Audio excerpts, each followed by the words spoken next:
नमस्कार दोस्तों, story of stars में आपका स्वागत है। 29 मार्च 2025 को सूर्य ग्रहण शनि अमावस्या के दिन होगा। प्रत्येक लग्न के अनुसार इस ग्रहण का प्रभाव जानने के लिए यह वीडियो देखें।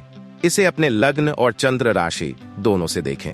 चलिए लग्न अनुसार विश्लेषण शुरू करते हैं। इस वीडियो में हम मकर लग्न से मीन लग्न के बारे में बात करेंगे। मकर लग्न के जातकों के लिए यह ग्रहण तीसरे भाव में हो रहा है, लेकिन इसमें विशेष बात यह है कि 8वें भाव के स्वामी सूर्य तीसरे भाव में प्रवेश कर रहे हैं, जिससे यह समय आपको उत्तेजित कर सकता है, जल्दबाजी में प्रतिक्रिया देने के लिए प्रेरित कर सकता है।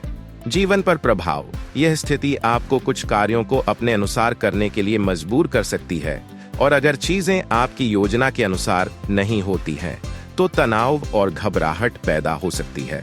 सूर्य नेतृत्व का ग्रह है और आप इस समय चीजों को नियंत्रित करना, मार्गदर्शन देना और आगे बढ़ाना चाह सकते हैं, लेकिन आपको संयम रखना होगा, वरना असफलता मिल सकती है। छोटे भाई बहनों, पड़ोसियों के साथ रिश्तों में सावधानी बरतें, किसी भी विवाद से बचें। स्वास्थ्य संबंधी सावधानियां: खेल कूद या शारीरिक गतिविधियों में सतर्क रहें, विशेष रूप से टेनिस खेलते समय या वजन उठाते समय, क्योंकि कंधे की हड्डी खिसकने, मांसपेशियों में खिंचाव या चोट लगने की संभावना है। ईगो लिफ्टिंग से बचें, यानी जरूरत से ज्यादा वजन उठाने का प्रयास न करें, यह मांसपेशियों और टेंडन को नुकसान पहुंचा सकता है। क्या करें? 1. धैर्य और आत्मनियंत्रण बनाए रखें, राहु और शनि के स्थिर होने तक जल्दबाजी में निर्णय लेने से बचें। 2.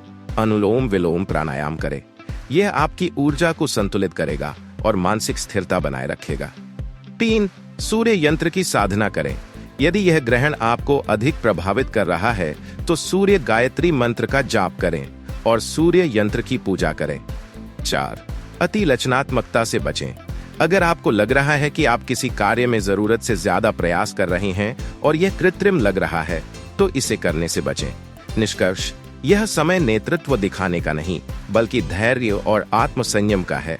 किसी भी चीज में अति करने से बचें और चीजों को स्वाभाविक रूप से घटित होने दें। संयम ही इस समय की सबसे बड़ी जीत होगी। कुंभ लग्न राशि के जातकों के लिए यह ग्रहण दूसरे भाव में हो रहा है, जिससे परिवार, आर्थिक संसाधन और भविष्य की वित्तीय स्थिति प्रभावित हो सकती है। जीवन पर प्रभाव: पारिवारिक जीवन में हलचल हो सकती है, विशेष रूप से पिता के स्वास्थ्य और मानसिक स्थिति को लेकर चिंता बढ़ सकती है। वित्तीय मामलों को लेकर भी आपका तनाव बढ़ सकता है, जिससे आप अपनी आय और खर्चों पर अधिक ध्यान देंगे। 7वें भाव के स्वामी के ग्रहण में जाने से आपके जीवन साथी के जीवन में होने वाले बदलावों का प्रभाव आपके निजी जीवन पर भी पड़ सकता है। स्वास्थ्य संबंधी सावधानियां: दांतों की समस्याओं से सावधान रहें, कोई भी तकलीफ नजरअंदाज न करें। तनाव और मानसिक अस्थिरता बढ़ सकती है, जिससे आपको योग और ध्यान का सहारा लेना चाहिए। सकारात्मक पक्ष: शनि, जो कि आपका लग्नेश है, स्थिर स्थिति में जा रहा है और धीरे धीरे आपको स्थिरता प्रदान करेगा। राहु पहले भाव में आ रहा है, जिससे आपको नई ऊर्जा और आत्मविश्वास मिलेगा। क्या करें? 1. ध्यान और योग अपनाएं, मानसिक शांति और ऊर्जा संतुलन के लिए प्राणायाम और योग करें। 2. वित्तीय योजना बनाएं, खर्चों पर नियंत्रण रखें और भविष्य के लिए आर्थिक रूप से तैयार रहें। 3. पारिवारिक संबंधों को प्राथमिकता दें, विशेष रूप से पिता और जीवन साथी के साथ रिश्तों में संतुलन बनाए रखें। 4. सकारात्मक सोच रखें, किसी भी प्रकार की अनावश्यक चिंता करने से बचें और धैर्यपूर्वक निर्णय लें। निष्कर्ष: यह समय आपको आर्थिक और पारिवारिक मामलों में संतुलन बनाने की सीख देगा। धैर्य, योग और मानसिक स्थिरता बनाए रखना ही आपके लिए सबसे बड़ा उपाय होगा। मीन लग्न मीन राशि के जातकों के लिए यह ग्रहण विशेष रूप से महत्वपूर्ण है, क्योंकि यह सीधे आपके लग्न भाव में हो रहा है।